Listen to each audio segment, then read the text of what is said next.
Hello, everyone. It's a great pleasure to be here. My name is Ali Jatabai. I'm the department head for Civil and Environmental Engineering, Course 1. It's my distinct pleasure and honor to welcome Professor Arun Majumdar, who's the inaugural dean at the Stanford Doerr School of Sustainability. He's the J. Precourt Provostial Chair Professor at Stanford, a faculty member in mechanical engineering and in the new Department of Energy Science and Engineering within the School of Sustainability. He's also a senior fellow and former director of the Precourt Institute for Energy, and a senior fellow by courtesy at the Hoover Institution. In 2009, Professor Majumdar was nominated by President Obama and confirmed by the Senate to become the founding director of ARPA-E, Advanced Research Project Agency Energy. He also served as acting Undersecretary of Energy between March 2011 to 2012. He currently serves as the chair of the advisory board of the U.S. Secretary of Energy's advisory committee. And he's led many other positions. He's a member of U.S. National Academy of Science, National Academy of Engineering, and the American Academy of Arts and Sciences. And we're very delighted to have him here to tell us about climate and sustainability. And if you listen to President Kornbluth's inaugural speech, you notice that that's going to be a defining issue for MIT as well. So we're very excited that you're here. Thank you so much.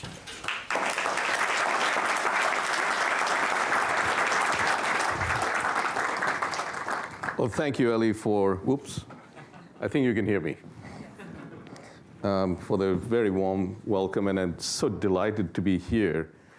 I've been coming to MIT for a long time, and this time it's been less than 24 hours, and I will leave inspired by the faculty, by the students, and so I want to thank you for taking me out of my administrative job and getting me into the labs and talking science engineering. So that's been fun. I have to make a disclosure. These slides are not made by ChatGPT. I'm waiting for the day that all my slides will just magically get formed. These are made by hand. So let me start by, I'll talk a little bit about the school. But before I do that, I just want to set the stage and give a little bit of context of why did Stanford start a school, the first one in 75 years, and how does it fit the broader context of what's going on in the world. And it's important to understand the history as we plan for the future, because there are some trend lines that are going on that are worth understanding. And the first history is the history of humanity. This is the world population, and it took about 1 million years for the world population to grow to around 300 million, roughly the population of the United States. And now it takes 13 years to add 1 billion people. This is not an exponential, this is a super exponential, with a bit of bumps in the way, which were previous pandemics. In fact, this pandemic has been much, in terms of just percentages, has been much smoother, frankly, than previous pandemics. And by 2050, it's going to be 10 billion people, and 2100, 11, plus minus. The uncertainty is 1 billion, just so you know. Uncertainty is 1 billion. We don't know, and it really depends on the fertility of women in Africa. That's the real, in terms of population. Why do I start by population? It's because it has consequences. Of the number of people has consequences, and how we live has consequences. I call this the human tsunami. And if you look at this graph, it feels like that. The Earth has never seen, there's a saying, when we don't know history, everything is unprecedented, right? Well, this is unprecedented as far as human history is concerned. Call this the human tsunami. There are a few others. The other is what I call the human consumption tsunami. And I'm presenting this in terms of GDP. GDP per capita is the outside curve. The inside is the total GDP, is the product of the population and the per capita GDP. And I put this in terms of productivity because, and I call this the consumption because people are producing this, someone is consuming. Now, it was an MIT professor, Simon Kuznets, who defined GDP in the 1930s after the Depression when Congress asked him. John, do you remember that? Sorry. And he warned against using GDP as a measure of human welfare. It is one aspect of it. But yet we use this as a measure of success, so we are trying to increase GDP. And this is, if you look at the total GDP, it is not just another super exponential. And this is a good thing. I mean, we have improved the quality of life, taken people out of the poverty, below the poverty line, and given them a quality of life, which 100 years ago, this is only a 100 years ago problem. 100 years ago, people had no idea they would be living this way. So this is a good thing, but that has consequences as well.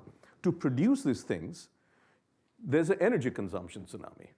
And I put this not in million years or thousands of years. Those arrows are the generations in my own family. I was born in the 1960s. My kids were born in the 1990s. My parents, 1920s and 30s, and grandparents on the turn of the century.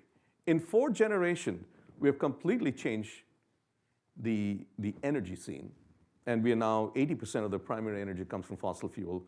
I even put Sadi Carnot, when he was developing the second law of thermodynamics, is in the 1850s or so. And it's not a surprise that you have a CO2 tsunami as well, and you can go on and on as to a water tsunami, fresh water, plastics, and you can keep going like that. And I haven't even come to climate change yet. This is just the fact that we have the number of human beings have gone up and our consumption has gone up in a disproportionate way. Well, let me give you a pop quiz on CO2. Here's the pop quiz. I'm going to throw some numbers at you, and I want you to look at what they mean, what the units are. These are the numbers. 1 to 840, 20. 1 is 1 degree Celsius. It's actually 1.2 degrees Celsius. This is the global average temperature rise since the pre-industrial level, but let's just make it round number, 1. 2 degrees Celsius. This is the Paris Agreement, is 1.5 to 2. Let's try to keep it 2. Why is it 2? It's arbitrary in some ways. But if what we are seeing in 1.2 degrees, some of the weather extremes that are happening, 2 would be worse. The next number, 800. It's not 800 degrees Celsius. We're not living on Venus. If you are to keep the temperature, global average temperature rise below 2 degrees, 800 gigatons is the budget that we have. It's 800 to 1,000, depending on the probabilities and all, but let's just keep it simple. 800 billion tons of CO2, 40 gigatons per year of CO2 emission rate, and the next number should be obvious, 20 years. And so this is we have the next 2 decades are consequential and what we do. And if there's anything learned from COVID, the earlier you take action, the better off you are. Okay, the more you delay, it gets worse. And I say this, I want to throw a chart. This is actual data. This is not model prediction. Actual data of summer temperatures from the 1950s, 60s, 70s, 80s, 90s, and so forth. Some summers are hot, which is the red part. Some summers are cooler, okay?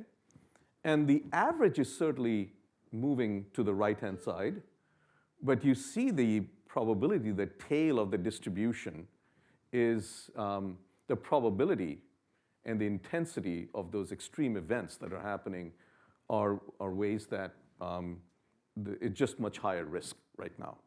Now, we don't know when the next heat wave or the cold wave is going to come and where. We don't have the prediction capability of where the next one is surely going to happen. But the statistics suggest that we have a problem on our hands. And these are leading to all of them. And there's a whole science of attribution of what can be attributed to climate, what cannot be attributed to climate. But clearly, the data suggests that we have a risk in our hands. So people have realized the risk, that there's a risk. And now what has happened is, Paris Agreement in 2015 was an acknowledgement of a problem. Then Glasgow happened. And now there are commitments that have been made. China will be net zero emissions economy by 2060, United States 2050, India 2070, and you can go down. Germany's 2045. So these are commitments have been made. You have more than 50%, now more than 60% of the Fortune 500 companies have made some kind of a climate sustainability commitment with an aggregate revenue equal to the US GDP.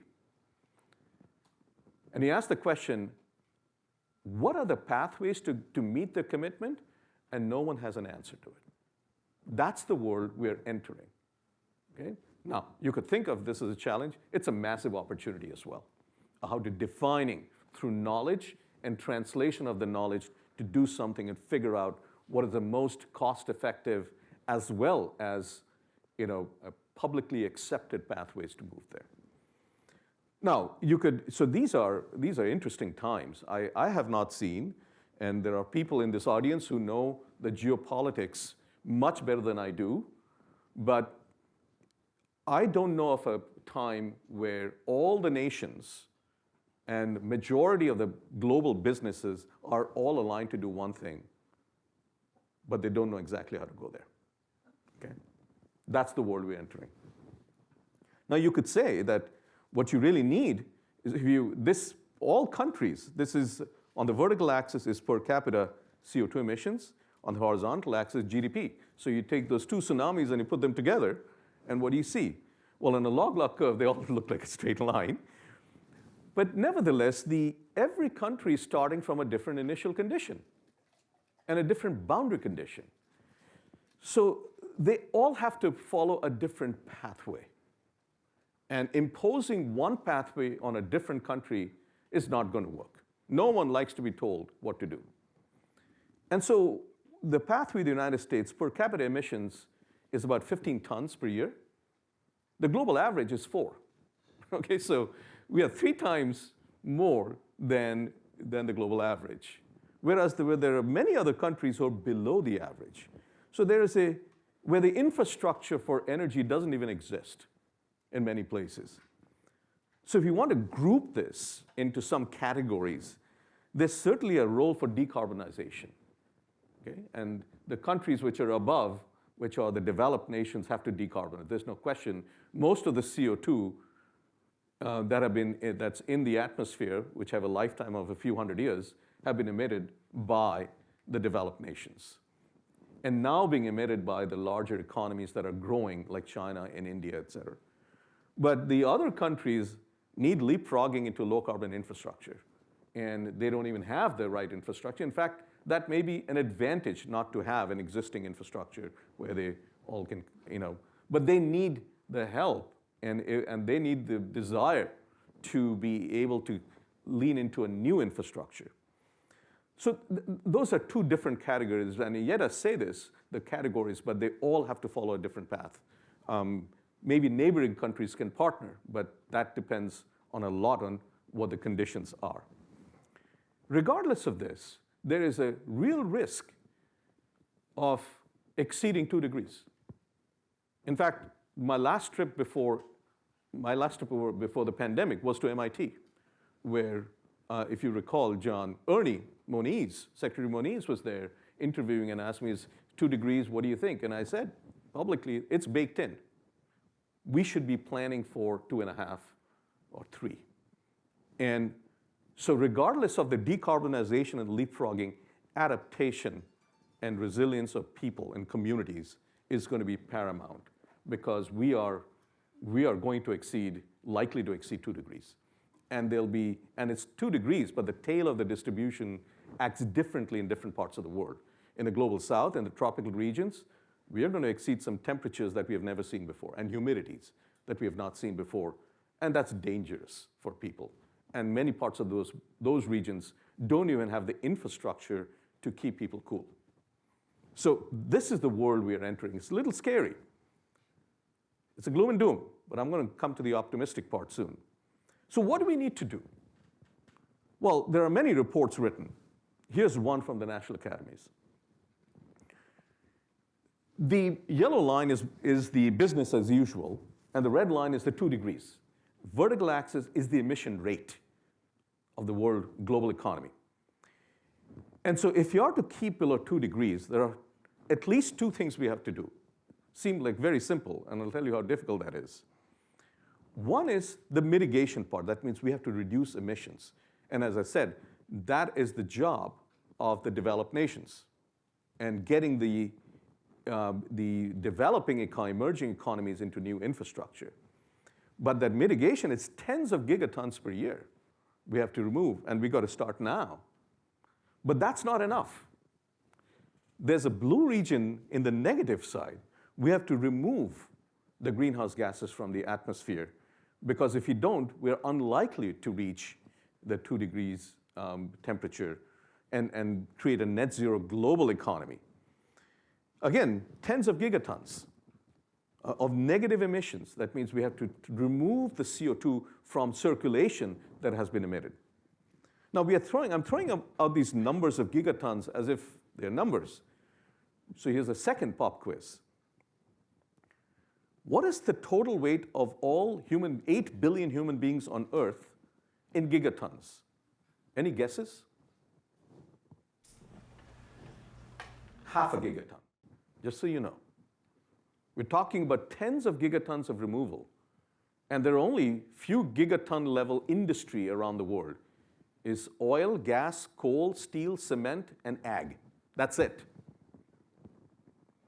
And if you don't leverage those industries and the infrastructure that is already built, we may be in trouble. So we got to figure out how to leverage that already money sunk in. And I would go forward and say that whatever 10 billion people use will produce gigaton scale impact. That is electricity, heating, and cooling. People understand that. Transportation for sure, food, textile, water, steel, cement, information. Information is going up exponentially because of all the chat GPTs, et cetera, and crypto mining. It's horrible. Nevertheless, that's the world. So you can see now that it is not just the electricity infrastructure or the transportation, and we can be happy with all the Teslas we are driving and we say, oh, we're addressing climate change. No. This is the transition of the whole economy. And that's what we're talking about out here. This is non-trivial. Okay, so we need some game changes. And I remember when Secretary Shultz was around, he was the chair of both the MIT Energy Initiative and the Precourt Institute for Energy, and he brought our teams together to do some game changer exercises. And you remember we had lots of fun discussions. So what are the game changes? We need plenty, we need many. Game changes, what have we done so far?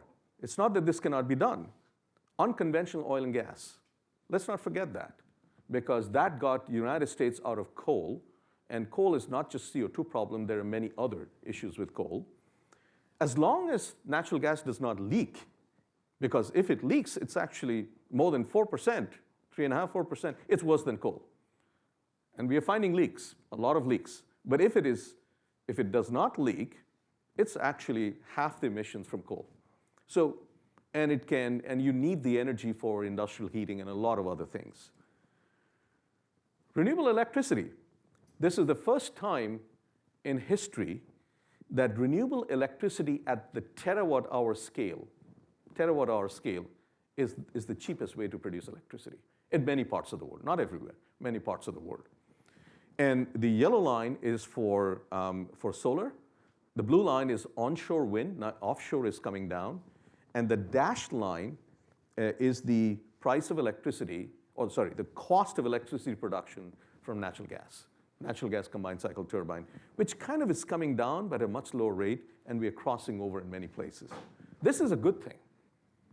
And we can say, let's go all renewables. We have a problem. The grid was never designed for renewables. And so there are storage issues, there are coordination issues, all kinds of things. Transmission line build out. We don't know, we haven't built a transmission line in the United States at the scale that is needed in a long time. So I won't go into the permitting issues and all of that, but that's for a different discussion. What other game changes have happened? Battery electric vehicles. You look at the cost reduction of the battery, lithium-ion batteries, which when I was going into ARPA-E, I never thought it's going to happen this fast. It has. And in the next few years, if it reaches $100 a kilowatt hour, then the range and the cost of an electric vehicle becomes competitive with a gasoline car without subsidies.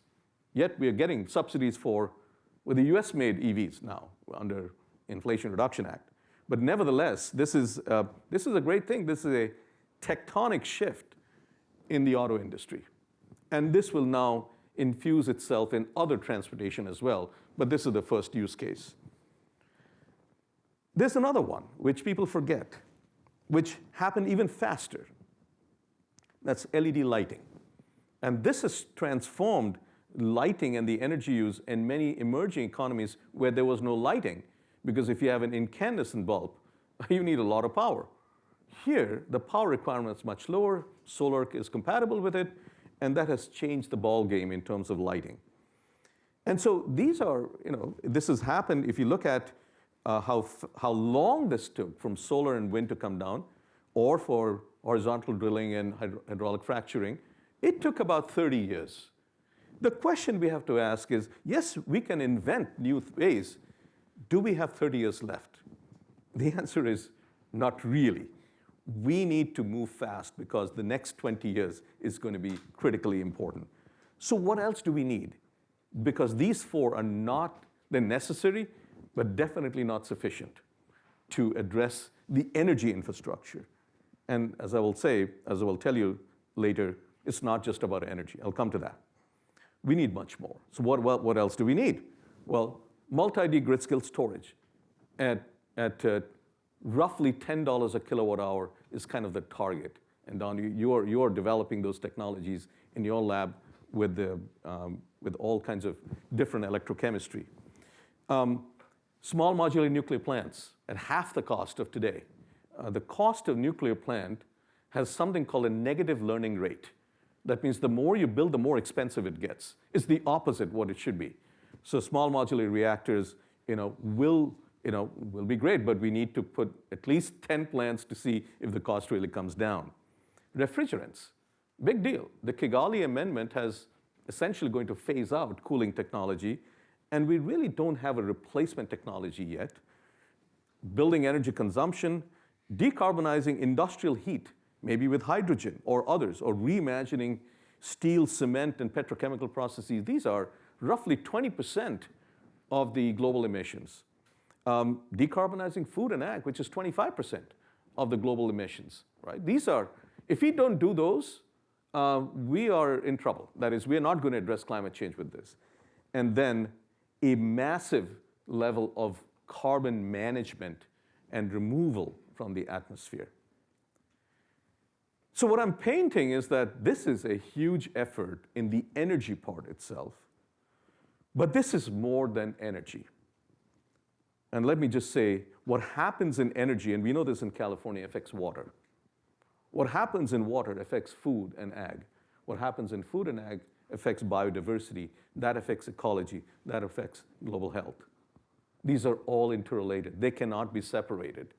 We can try to address them individually, but then we may fall into the trap that we think we solved a problem, but the unintended consequences somewhere else. And this is affected by the two effects that I talked about. One is population is growing. We will be consuming more, and there will be waste. And climate change affects all of them.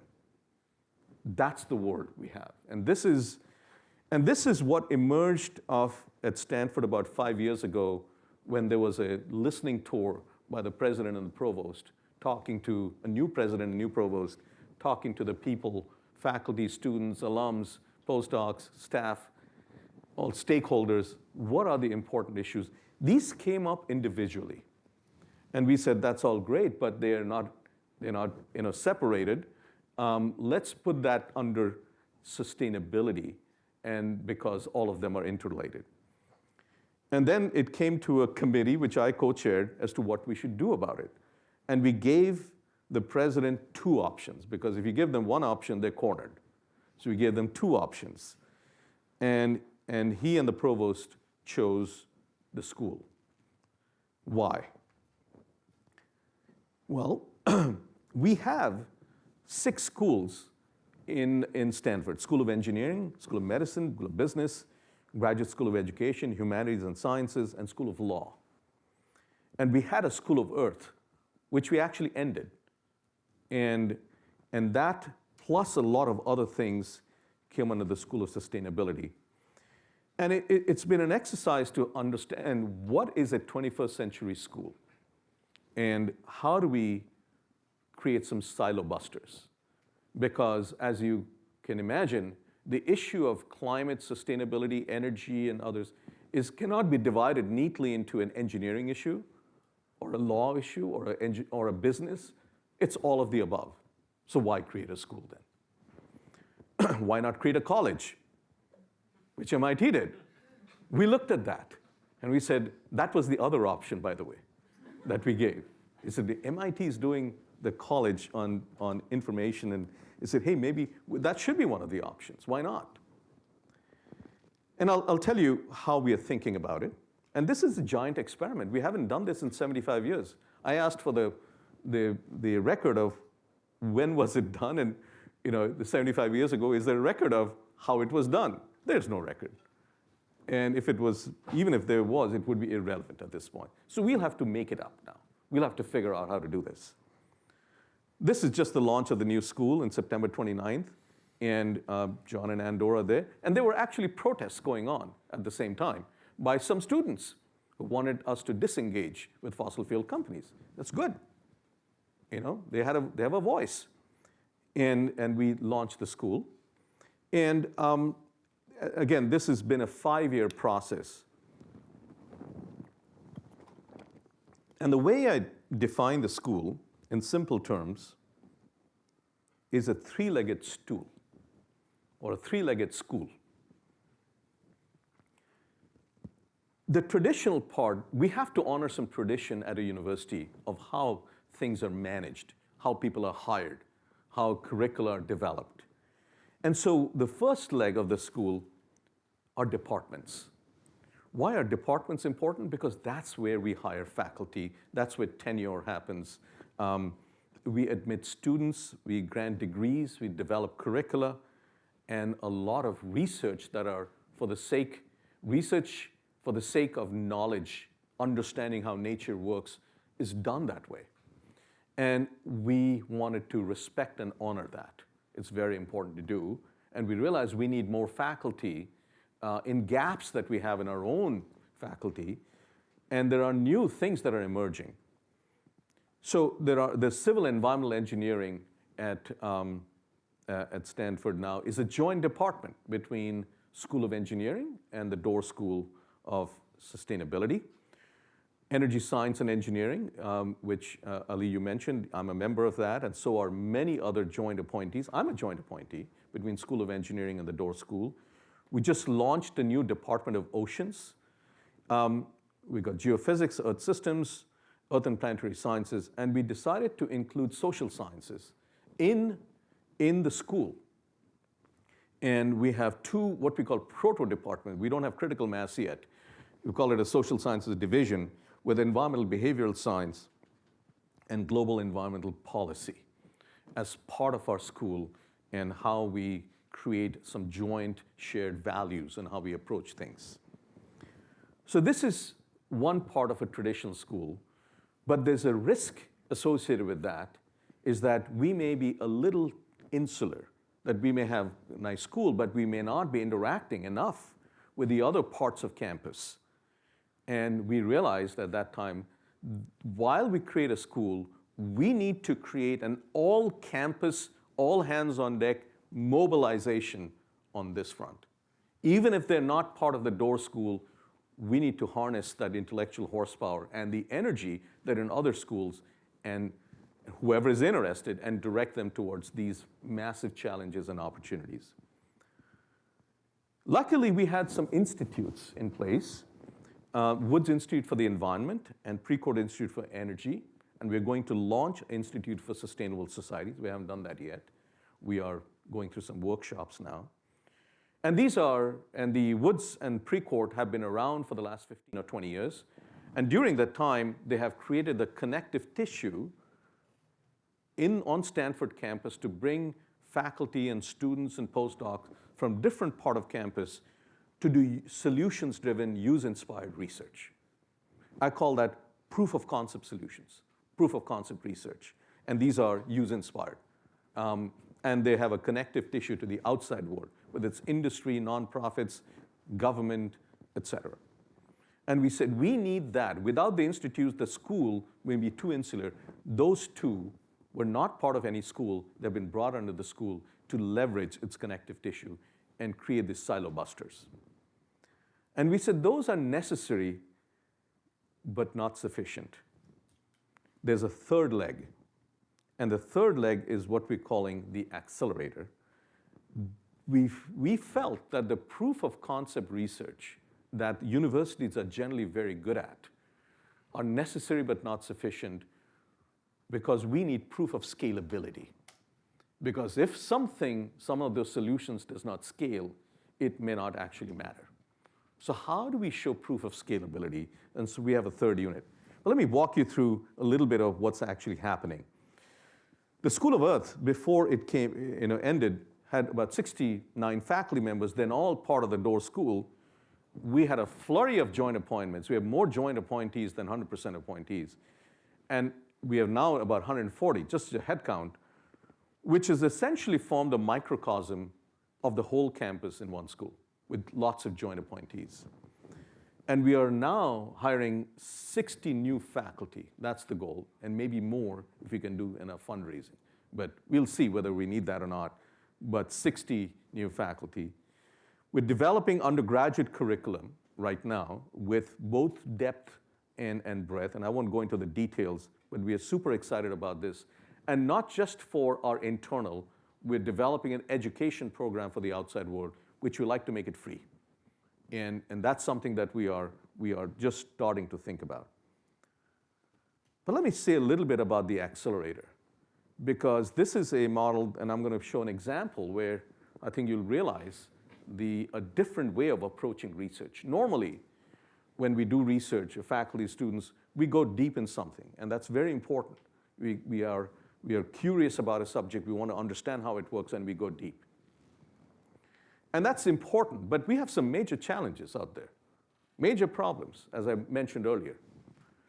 So the best way to describe the accelerator goes back to 1962, September 1962, with the launch of the moonshot.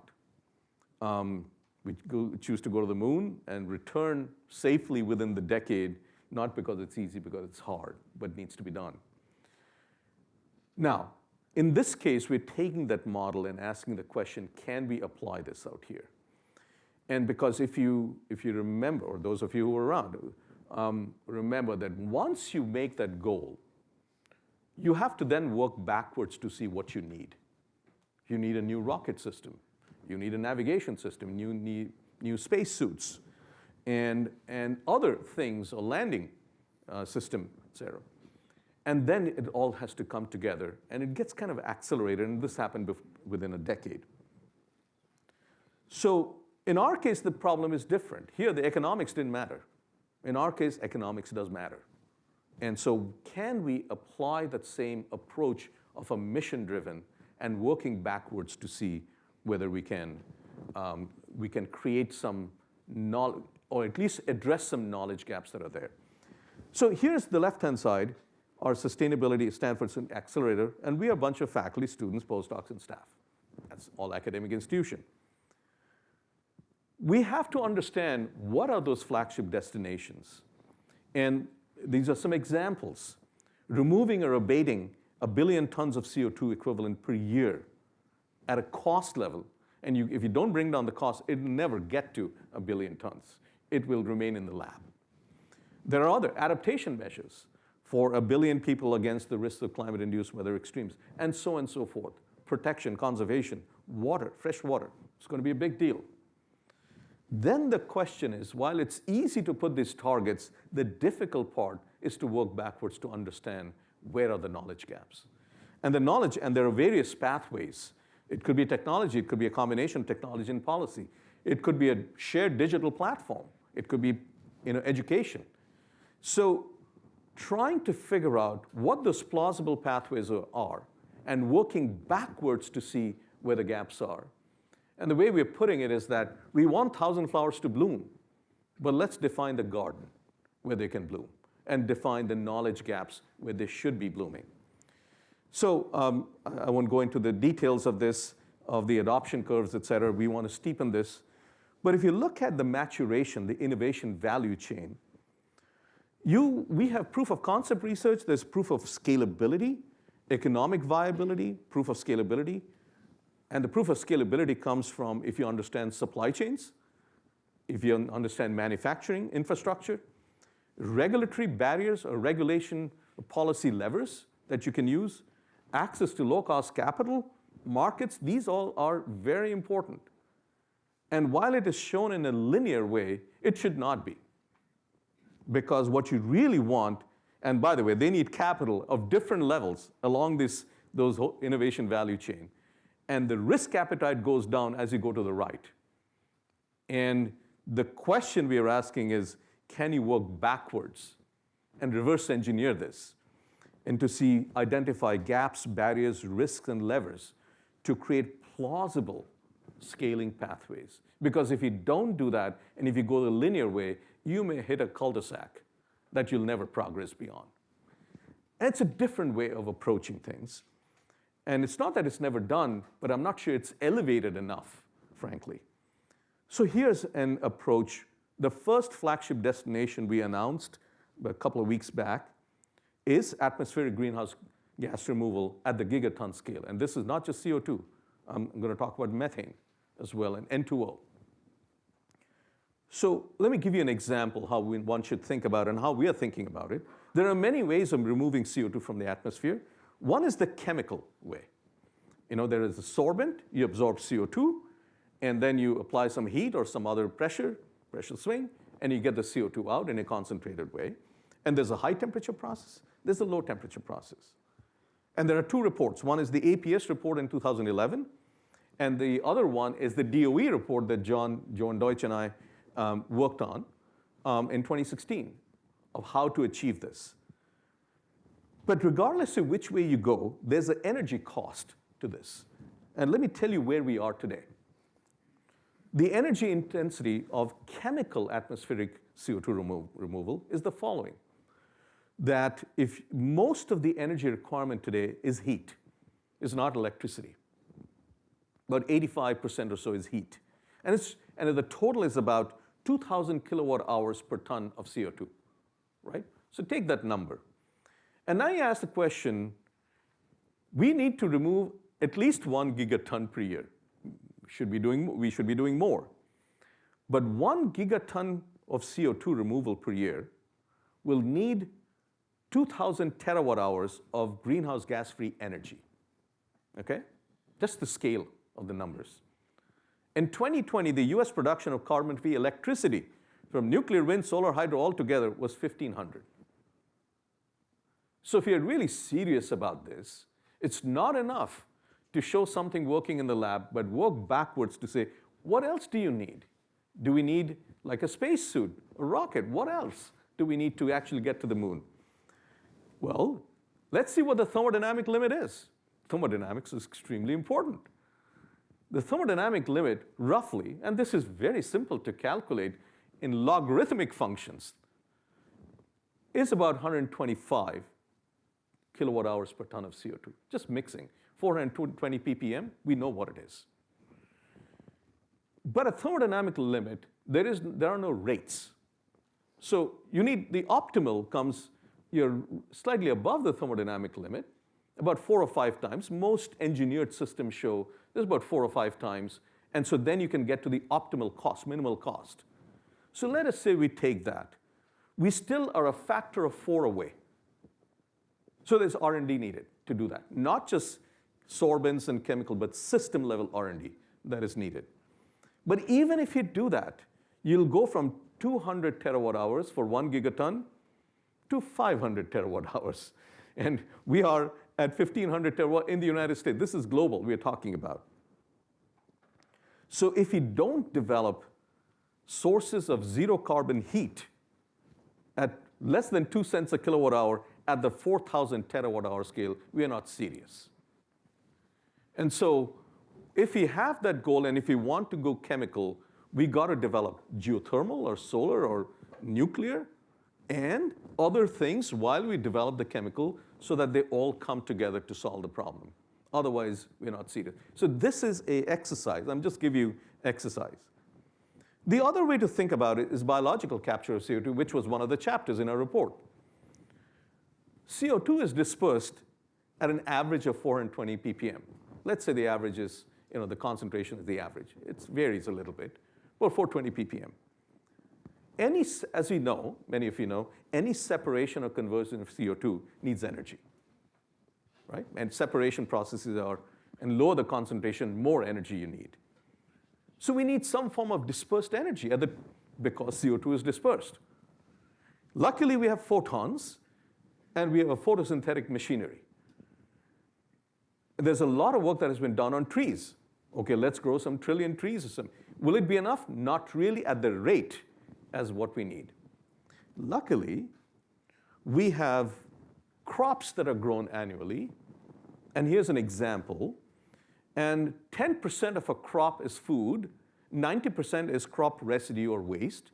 And if you ask the question, take the global input of crop residues, how much CO2 has been pulled from the atmosphere on the annual basis in those crop residues, which we don't do much with today? It's about 10 gigatons of CO2 per year. It roughly matches up because agriculture is a gigaton scale industry. That's why.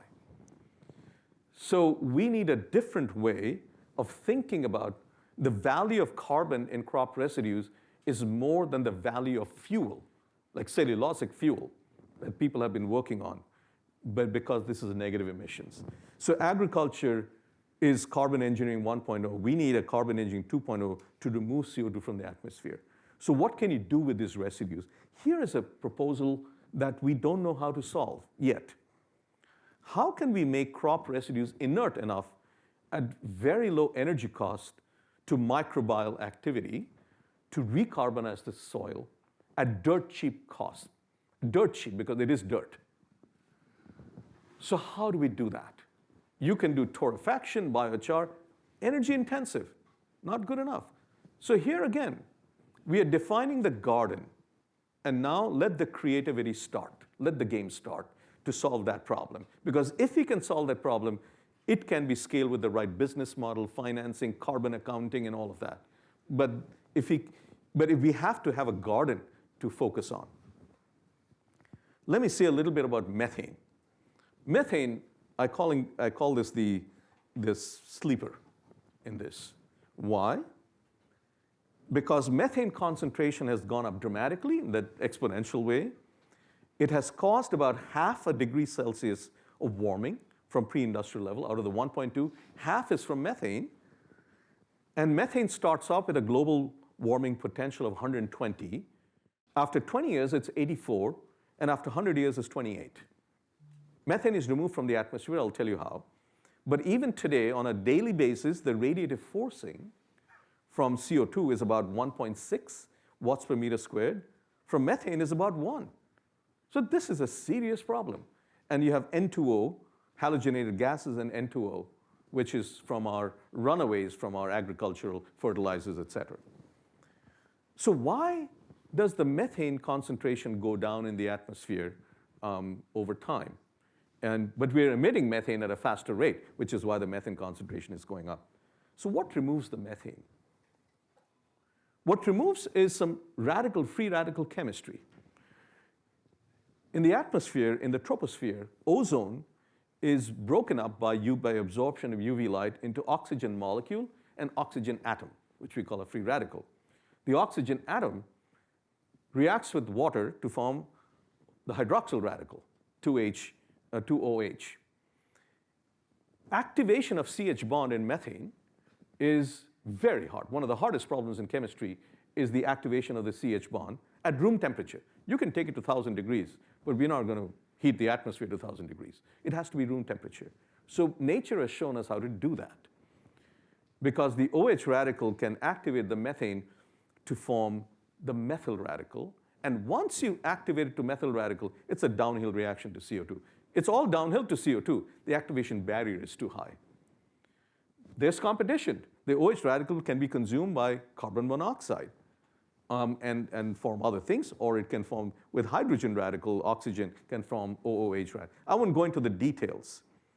But this happens in the troposphere around 20,000 feet or so, but it happens everywhere. So nature has shown it can be done. Now we are finding in my lab that we are doing research in this, that OH radical, what was thought to be OH radical, may not be the only mechanism. There are other mechanisms that we are discovering right now, especially with the hydroperoxide radical. I won't go into the details of that. But here is where, when you work backwards from a problem, you find that it's not just a technology gap or a finance, here's a science gap. We don't know how this works. And the problem is the following, that we know that methane needs to be oxidized to form CO2, and then we can remove CO2. You first of all reduce its global warming potential, and you can remove CO2 by photosynthesis. But if you can capture, or if you can somehow convert that at the source, that's even better. Then you don't have to worry about the dispersed molecule at 2 ppm. So where does it come from? A lot from livestock, from cows burping, okay? And so people are now feeding them seaweeds to reduce the emissions. But that's a big amount. Oil and gas, we're finding a lot of leaks going on. Rice paddy, coal beds that are leaking, waste that are, food waste produces methane. But if you look at the concentration, oil and gas coal are above 1,000 ppm. If you're above 1,000 ppm, you can put a fan out there and pass it and kind of oxidize it with some catalyst and do thermal catalysis and do it. But if you are in wetlands and freshwater and livestock, you're in the 2 to 1,000 ppm range.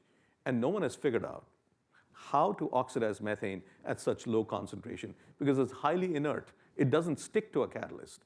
So even if it hits a catalyst, it doesn't have enough residence time to actually activate it. So this is a science gap, not just a technology gap. And that's what our lab is focusing on right now. I'll just give you, this is only one scientific slide from my lab. Here is a paper that we published in Nano Letters of a catalyst of titania with UV light, where we have shown by a core shell architecture that you can control the OH radical to the point that you can tune the reaction going to CO2 or to methanol or methyl hydroperoxide.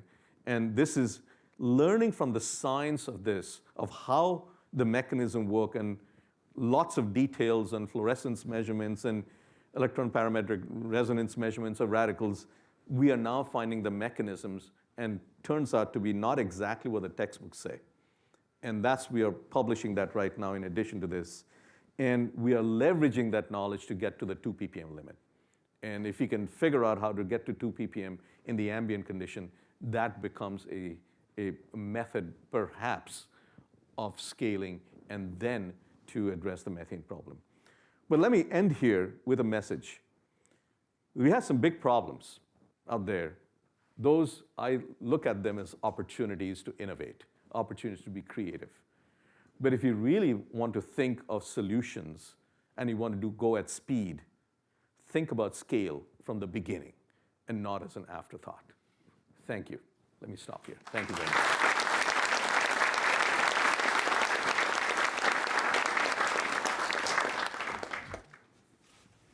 Time for one or two questions.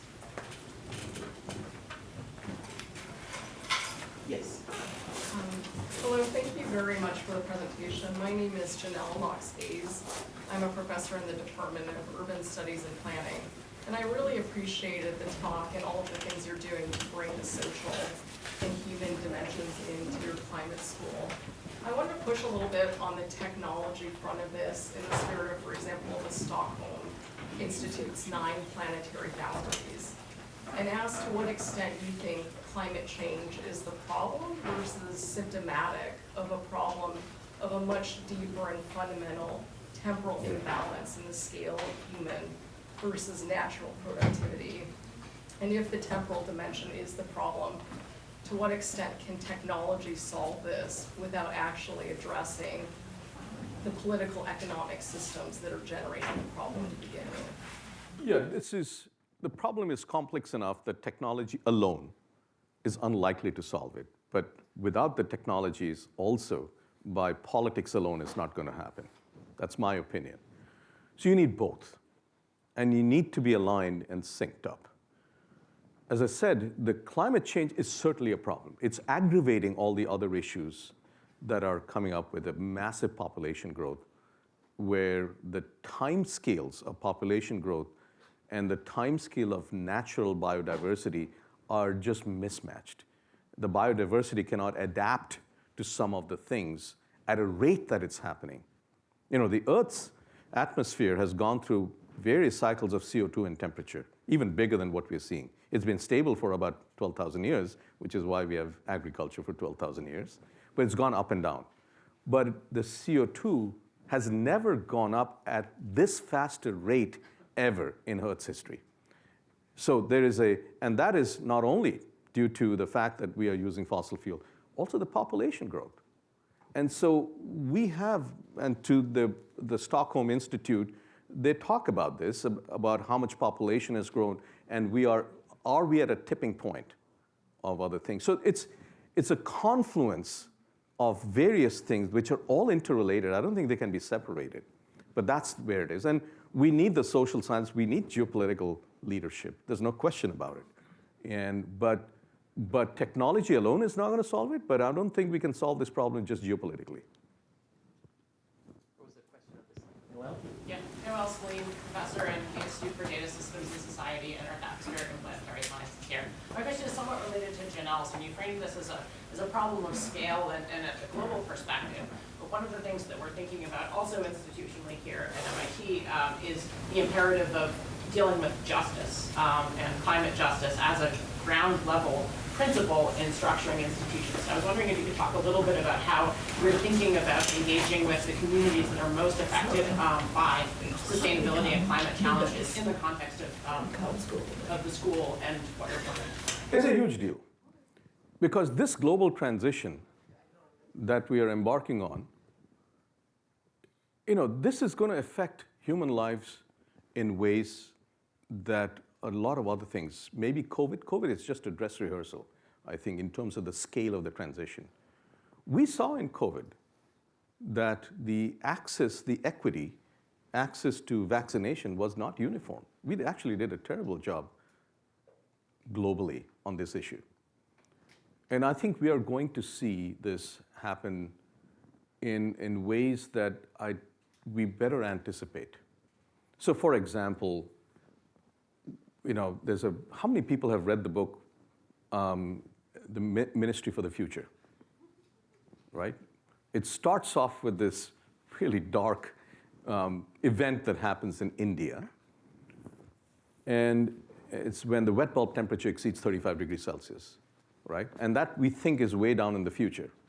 It actually happened last year in India, wet bulb temperature exceeding for a few hours, thankfully, not few days. So if that happens in villages in India versus a village in the United States or a town in the United States, the impact is going to be different on humanity. And so environmental justice is certainly a domestic issue. It is definitely an international issue also. So the question is, can we help countries prepare can we help regions prepare for adaptation? And that's hopefully one of our flagship destinations in the future. So this has environmental justice and equity written all over it. And that's part of our, I have an associate dean, not to sound bureaucratic, I have an associate dean looking at environmental justice across the board in education, in our research. We have a faculty search going on, if anyone's interested to apply. We have a faculty search going on in environmental justice issue. Thank you, Arun, for a really inspiring talk. I wanted to ask a question. You mentioned the word adaptation, and I'm wondering if you could speak more. I love the framing of working backwards from scalability and the garden. And some of the elements in terms of the big shot goals are related to adaptation, but I wonder if you could speak more specifically to the problem of adaptation beyond just hardening supply chains. Yeah, so let's take this heat and humidity wave. So if that happens, do we have the infrastructure? Okay, now this is related to infrastructure. If you have the electricity infrastructure and you have air conditioning, maybe that's not that big a problem. There are many parts of the world that don't have the air conditioning infrastructure or the electricity infrastructure, so leave alone the air conditioning part. So how do we tackle that? Are there other measures one can take to make sure that there are medical facilities or warehouses where you can actually host people at scale to be able to ride through some of these events that are happening? I don't know the answer. But I think this is where if we don't think about adaptation now, we may be in an event that we'll have a rude awakening. And we have FEMA out here in the United States, which is a reactive organization. It's not a proactive organization. It's trying to be right now a proactive organization. But it may be too late to be just reactive. So can we start an organization where there are FEMA-like things around the world where we have them start preparing? There are migration models, which, if someone told me the migration probability of someone going from A to Z or some distance decays exponentially with distance, right? So that's how people migrate. And I looked at that, this is BS. My family migrated during the partition of India. They were not going exponentially down with distance. That's not how it works. You have a railroad infrastructure, you run with it. You leave everything and you run. So I think we have to look at it from a scholarly point of view also to see what is the reality, how do we analyze these things, and what's the best possible solution. And it will be very geography and cultural aspect to it as well. A question there, and then. Yes, thank you. This was amazing. You said at the beginning that you had two options. One of them was this forming the School of Sustainability, and the other one was something maybe more akin to what we have at this college. College, yeah. Yeah? We actually called it college. Or the other name was Mother of All Institutes. No, we just call it college. Well, I'm curious, there are benefits and challenges, right, to either of these models. And I'm curious what tipped you towards forming a new school rather than sort of having something that went across all the years. Well, there were tons of debates. And we gave two options. And I was the co-chair of the committee. I said that I'm not going to put my personal opinion, but I want to make sure that every member of that committee make sure that both options are strong. Because if the president goes in a certain direction versus the other, we better have both options. So you may have the personal biases, but you make sure that your other one is also strong, right? That's number one, right? So that's one. The second one was that, there are certain routines and processes at a university that go along certain lines. Fundraising, promotions, appointments and promotions, and all of that. And right now at Stanford, it goes through a school to the provost's office. There are committees they're already there to evaluate that, and there's what we call line management is already there. And we said we need to be able to do that to essentially get the essence of the focus of the school, or for the university, on the school. So the emphasis and focus. But we also said that's not good enough, because if we do that, we may be siloed. That's why all the silo busters. That's why the joint appointments. So it's a different kind of school, but still a school. Question there, Craig, and then.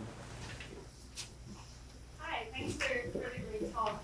I have a quick question about kind of like education in this school, or in general advice you would have, say for undergraduate or graduate students. Like often at the PhD level, we think about like depth into our research question, but if we want to figure out what the big questions are, you need some level of breadth too, to actually figure out what you should be focusing on. So I'm curious how you guys are doing that. Without depth, we're not going to be able to solve any problem.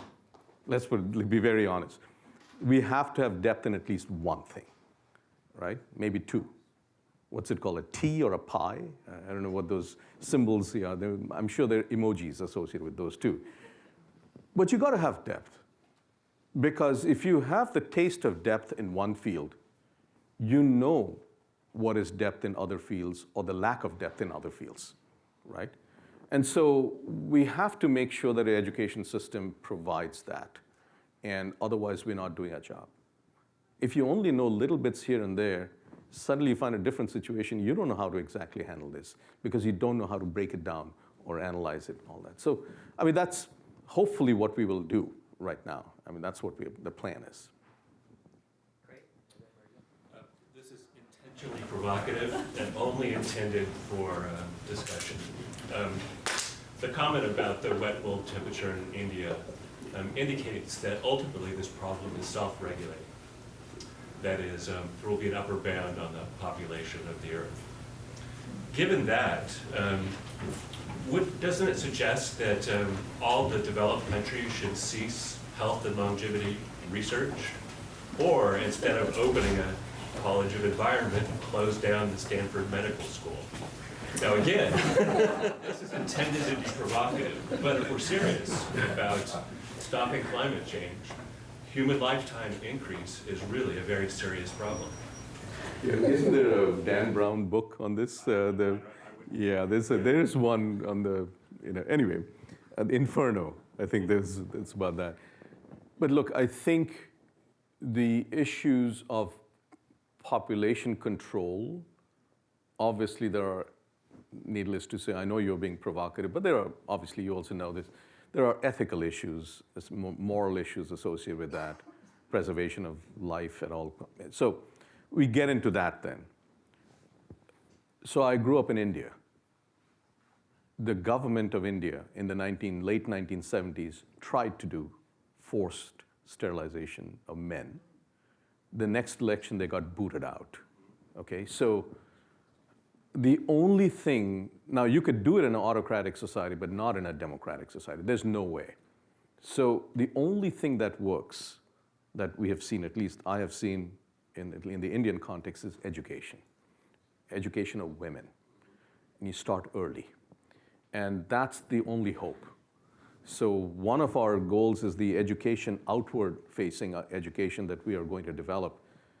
We want to make it free, no barrier to entry.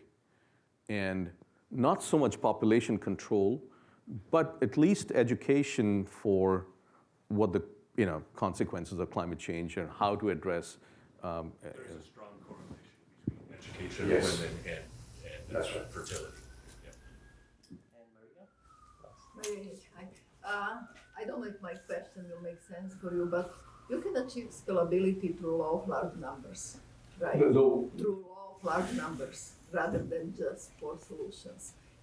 Everybody does something little.